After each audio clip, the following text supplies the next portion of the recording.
Les Brown and I were chatting one day. If you want to be successful, do not seek success. Procrastinating. I need to deal with that. Seek to become a person of value. Don't seek success.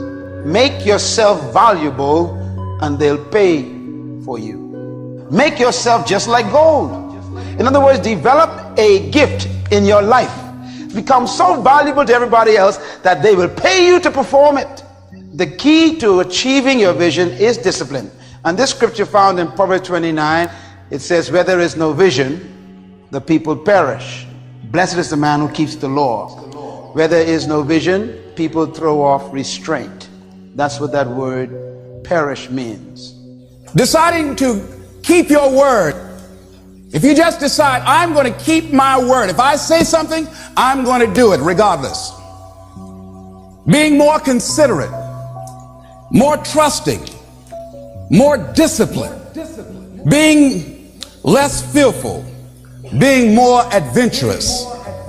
Find something that you can look at your life that you say, hey, I know I've got a problem in this area, being late. I need to take care of that. Procrastinating, I need to deal with that. Not taking care of business, being seriously not serious. Creating an imbalance in my life where I'm spending more time looking at television or having social fun and not spending enough time working on me. See, most people, ladies and gentlemen, spend more time working on their jobs than they spend working on themselves. So the key to your life is finding a vision that imposes discipline on you. In essence, vision is the source of discipline. Discipline is the root of leadership. It actually is the very nature that attracts people to you. A disciplined person naturally begins to attract people because people admire discipline in other people. That's why we go to see athletes perform. We really admire their discipline that they put themselves through. If you do the same thing as a person, people will then begin to believe what you say. As you begin to look at your emotional, your spiritual and intellectual development, how many books did you read? How many seminars did you attend? How many classes that you take to begin to develop yourself professionally, to improve your craft or your skill? How many new things that you learn? What are the things about your past that has influenced you right now? What's your philosophy of life? What are your beliefs, things that you feel very strongly about? What are some of the things that you have picked up along the way that you've been doing them for so long you think that they're you, that you need to begin to re-examine them and perhaps get them out of your life? See, a lot of things we do unconsciously because we picked it up somewhere in life. Your very life of discipline creates trust. People trust a person who they perceive to be disciplined. This is why athletes also are used to promote and advertise and market products. People, they are selling the discipline of that athlete. We think that if we wear Nike shoes, we will jump like Mike. So you are buying the discipline that he has in his life that produced the kind of professional athleticism that he is known for. And so you are really impacted by the discipline. The same thing is true about you. If you remain consistent and disciplined in your life, you'll find people will come just to watch you, and they'll want to actually pay to watch you. They'll bring their offerings and their tithes to watch you do what you do. It's incredible. So discipline is powerful, and according to the Bible, discipline comes from vision. A man or woman without a clear vision for their lives lives a very loose life, but a man with a vision, they live a very narrow life. Very important. When a man or woman has a vision, their life becomes very, very tight. Why? Because vision simplifies life. What are the things that you need to let go? Some things that have cost you pain, that's stifling your growth and development. What are those things? Take a brave look at your life. Look at your life right now where it is. So let me ask you some questions. As you begin to look out on the future, look out on this year, let's take personal inventory. What has brought you here? Did you achieve the goals that you set out to achieve? What part of your life or what things did you do that you don't want to be a part of your life? Are there any people, as you begin to look at your life and look at where you want to go and what you want to do, are there any people that might be some dead weight that you need to think about unloading, because what you have found through that relationship, that it's more toxic than it is nourishing, it's more debilitating than it is empowering. And so now you've got to make a decision. See, many of us won't be able to move forward because we're not taking true inventory of our lives. When you capture a vision, it simplifies everything, because vision controls all of your choices after that. Once you know where you're going, you also automatically know what roads won't take you there. If you know what to do, you automatically know what you shouldn't do. Vision defines your what to do in life, because vision gives you your address. It shows you your destination, where we get our word destiny from. Your destiny dictates your decisions. So life becomes simple. If someone offers you something and it doesn't collaborate in its unity with your vision, it's easy to say no. See, without a vision, it's tough for you to refuse things. You were not born to do everything. We somehow have this attitude that we have a lot of things to do in life. I disagree. I used to think so myself. You don't have a lot to do in life. Isn't that wonderful? When you study people who have been successful in their lives and eventually became influential, I mean, all these people, you think their lives, they're very simple people. There's a term that is normally associated with them. This one thing I do. See, you got to get to the point where you're only living for one thing, and life becomes simple. Your gifts will take you places that you'll never begin to imagine. So I used to be the jack of all trades and master of none. Used to do a lot of things. One year I decided to do one thing well. I looked at all of my talents and I decided the strongest one, my ability as a speaker, that's the one I'm going to focus on. Only when I decided to focus that I begin to reap the rewards of my talent. And then after you do that, you can begin to expand and use the other talents that you have. People who discovered vision, they live longer. They live healthier. There's no stress. Stress comes from not knowing what to do. Jesus said something to Martha that changed my life. Martha is like most of us. We live on assumptions. Martha had a visitation from God. He came to visit her house. She assumed he was hungry. See, that's the problem. We think we know what God wants us to do. Vision is from God. You got to report to him, submit to him, and stay still until you are clear of the revelation. Because without that revelation, there is no self-discipline. So as you look at your life, you're saying, I'm not getting what I want. As you begin to look toward the future, begin to know that whatever it takes for you to create that, you've got that in you. You've got that. You've got genius in you. You've got goodness in you. You've got creativeness in you. If you decide to take the initiative to change the current quality of your life, I say to you that you will find that the universe is on your side. Now I want you to think about 5 things that if you had the courage to do them, it will give you a feeling of satisfaction and self-respect. Think of 5 things that if you had the courage to do those things, you would feel a tremendous feeling of satisfaction within. Martha ended up cooking for God and he wasn't hungry. And then she became angry because other people were not joining her in her busyness, which was not appropriate. In other words, she tried to get other people involved in things that was not God's will at the time. I wonder if you're doing that. And then she came to God and says, look, why don't other people come and help me? Send my sister to help me. Now the answer Jesus gave, you must study. It was a leadership answer.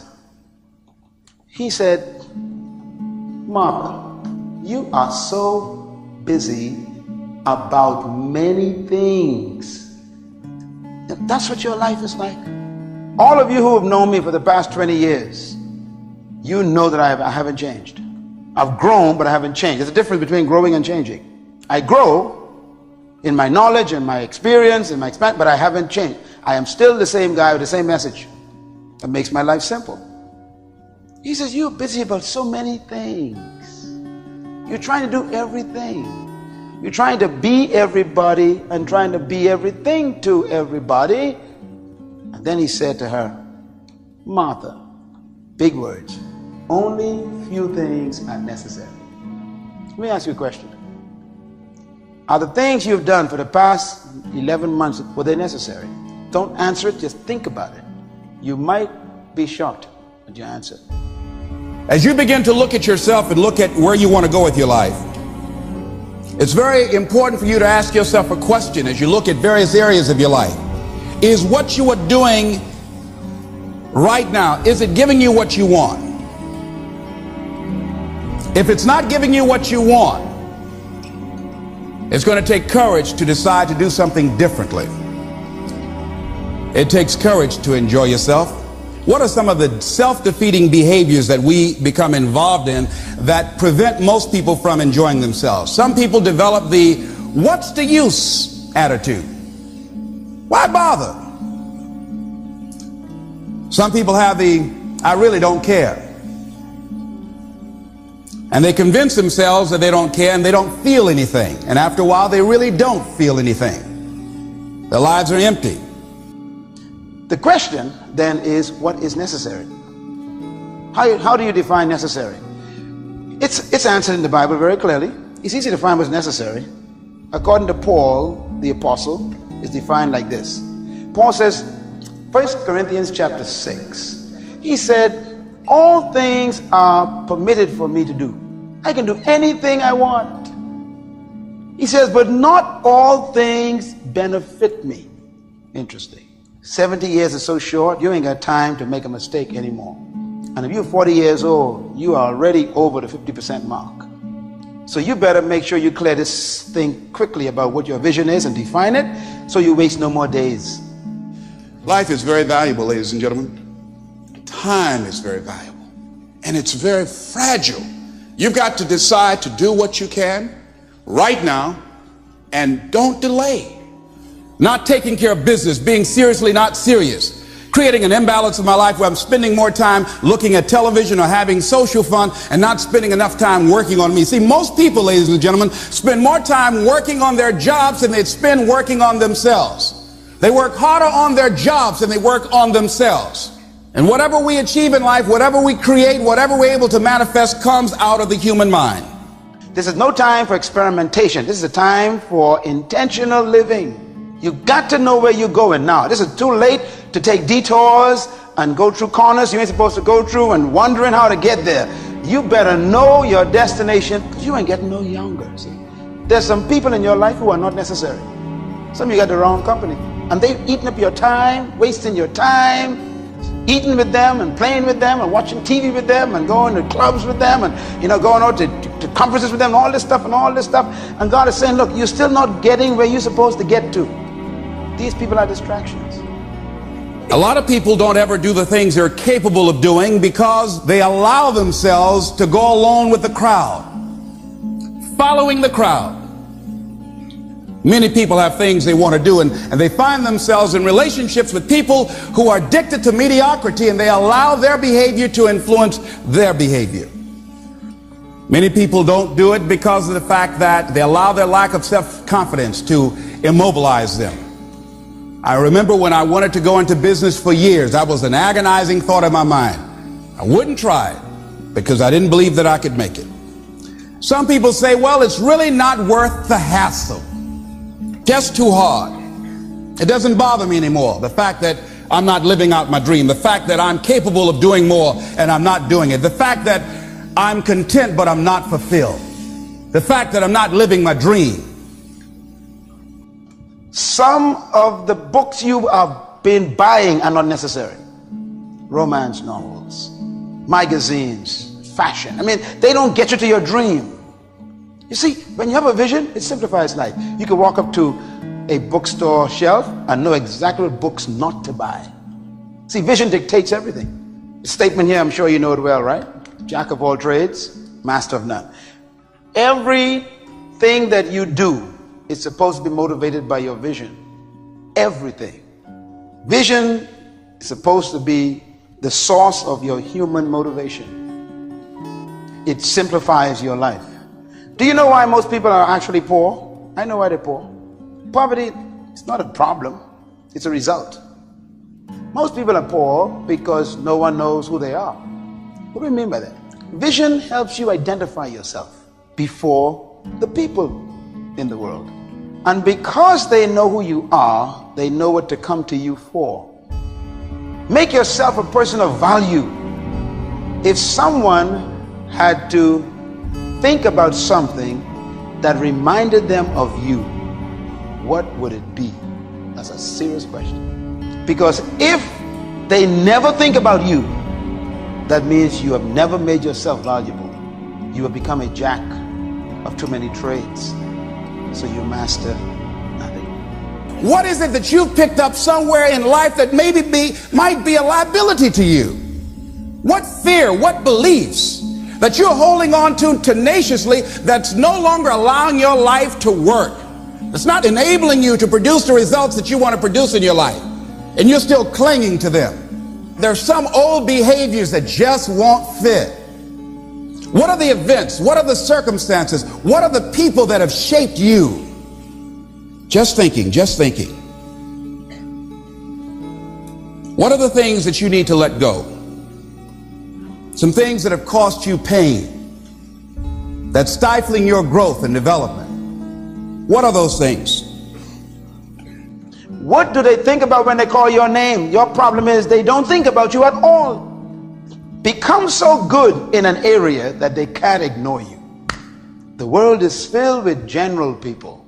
You come to this conference to cease being general. You're not in the general group anymore. You got to go home and decide, for the next 20 years, I'm going to carve out a niche for myself that they're going to have to find me and can't ignore me. He goes on to say, the courage of one's convictions, the courage to do what one thinks is right. What are the benefits of your acting courageously? Whatever it is that you've identified, write the benefits down and then focus on them. Focus on the benefits, not on the liabilities, not on your fears. Focus on the benefits. That which you hold in consciousness tends to manifest itself. Think about how good you feel. Think about the level of increased self-respect, the sense of self-worth that you'll feel. How good you'll feel getting up in the morning, looking yourself in the mirror, because you're taking life on. Vision is what gives you this unique discovery about what you're supposed to master. Sight is the ability to see things as they are, but vision is the capacity to see things as they could be. All true visions will be tested for authenticity. If your vision is truly from God, life will test it to prove that it's authentic. So get used to the idea of challenges if your vision is real. It doesn't come to stop your vision, it came to test it, to prove it that it's true, if it's real. If a vision is terminated by trials, it was probably not authentic. Sometimes your vision may take you to prison, but you got to go there with it and come out with it. Looking at the word courage, Webster says the attitude of facing and dealing with anything recognized as dangerous, difficult, or painful, instead of withdrawing from it. As you begin to look at where you want to go and take personal inventory, it's going to be very uncomfortable. That's why most people don't do it. It's very painful to admit your shortcomings, to admit your weaknesses. It's very painful to do that. It's much easier to withdraw from that and just ignore it. He goes on to say the courage of one's convictions, the courage to do what one thinks is right.